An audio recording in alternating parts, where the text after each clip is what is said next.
Today completed the third day of jury deliberations in the trial of Kyle Rittenhouse, with no verdict being achieved before the jury was sent home for the day. The jury deliberations took place in private, of course, so we can only speculate as to what discussions are taking place among the 12 jurors. That doesn't mean the day was uneventful, however, as the defense once again asked Judge Bruce Schroeder for a mistrial. Notably, this time a mistrial without prejudice, meaning that Kyle Rittenhouse would be subject to a retrial on these charges. Before we jump in, I'd like to mention the sponsor of today's content, CCW Safe, a provider of legal service memberships. Essentially, what they do is promise to pay their members legal expenses if the member is involved in a use of force event, and those expenses start big and get bigger fast, folks. If you've had to kill in self-defense, find yourself charged with murder or manslaughter, it's easy to burn through $200,000 before you even get to trial. So if you don't have that kind of money stuffed in a mattress, just in case you're compelled to defend yourself or your family, it can be helpful to have a financial partner standing behind you to make sure you have the resources you need to fight the legal battle the way you want it fought, as if your life depended on it, because the rest of your life really does. I've looked at all the companies that offer these kinds of services, as you might imagine, and I found that CCW Safe is the best fit for me. I'm personally a member. Whether they're the best fit for you is something only you can decide, but I do urge you to take a look at what they have to offer by pointing your browser to lawofselfdefense.com/CCWSafe. And if you do decide to become a member with them, you can save 10% off your membership using the discount code LOSD10. That's LOSD for Law of Self-Defense and the number 10 at that URL, lawofselfdefense.com/CCWSafe. This newest request for a mistrial is based primarily on the undisputed fact that the prosecution had provided a copy of drone video to the defense that was 1/16 the resolution of the version that would actually be shown to the jury during the trial. With no way to know that the high-resolution version existed, the defense now tells the court that they would have shaped their legal arguments and prepared their client to testify differently than they did with only the low-resolution version in their possession. The drone video is particularly important because it is the only evidence offered by the state to support their argument that Kyle Rittenhouse has no privilege of self-defense in this case because he provoked the attacks upon himself, and therefore the state need merely prove provocation rather than have to disprove self-defense itself.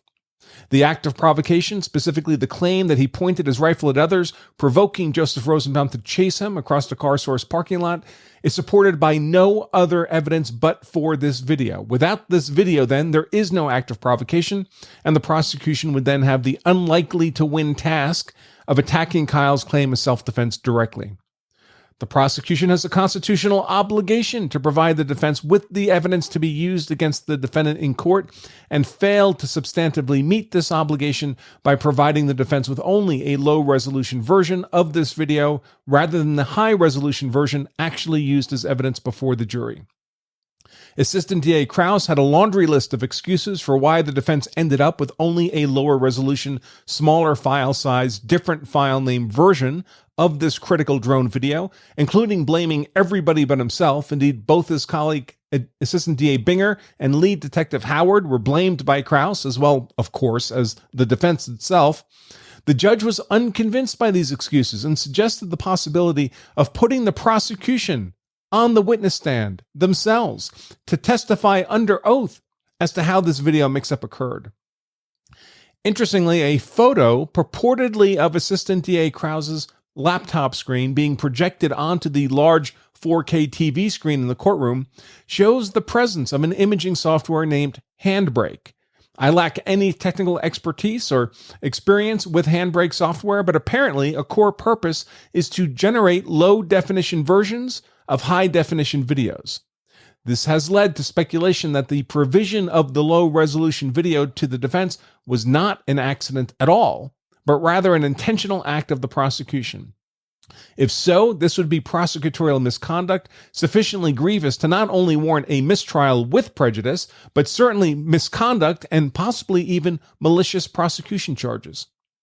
In fact, Judge Schroeder even cautioned the prosecution that he had warned them that there would be a day of reckoning about this drone video left on the prosecution's doorstep mid-trial, and the very fuzzy, quote-unquote, enhanced still image photographs pulled from the video that supposedly shows Rittenhouse pointing his rifle in an act of provocation, the photos that defense attorney Mark Richards referred to as hocus pocus out of focus during his closing argument. Today was not to be that day of reckoning, however, as the judge simply took this newest defense motion for a mistrial without prejudice under advisement. He appears to be leaning towards not ruling on this third motion or the two prior before waiting to see if the jury will return a verdict of acquittal. If they do, well, then the whole mistrial issue becomes moot.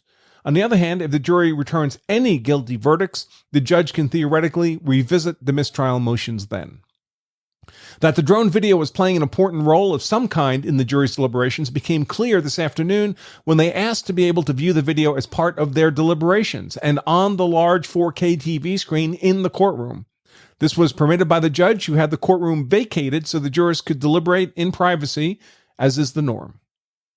As for why the defense, which had been asking for a mistrial with prejudice, would today ask merely for a mistrial without prejudice, we can only speculate that the defense may be concerned that with the third day of deliberations rapidly coming to a close and the prospect of a quick acquittal now only a fond and unrequited hope, that the jury might have begun leaning towards a conviction on one or more charges.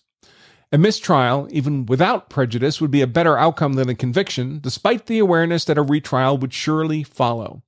With presumably still adequate financial resources available for a second trial, Rittenhouse may be thinking that a second shot with a different legal defense team and more aggressive jury selection might better position him for acquittals on all counts the second time around.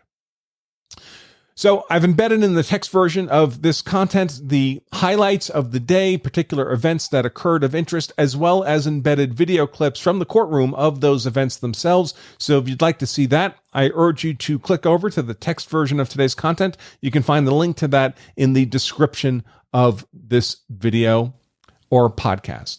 Okay, folks, that's all I have for you at the moment. Don't forget to join us again tomorrow morning, 9 a.m. Central Time for Verdict Watch Day 3. Right here at Legal Insurrection for our ongoing coverage as we await the jury's determination of Kyle's fate. Until then, remember, if you carry a gun so you're hard to kill, that's why I carry a gun so I'm hard to kill, my family is hard to kill, then you also owe it to yourself and your family to make sure you know the law so you're hard to convict. Until tomorrow morning, I remain Attorney Andrew Branca for Law of Self-Defense. Stay safe.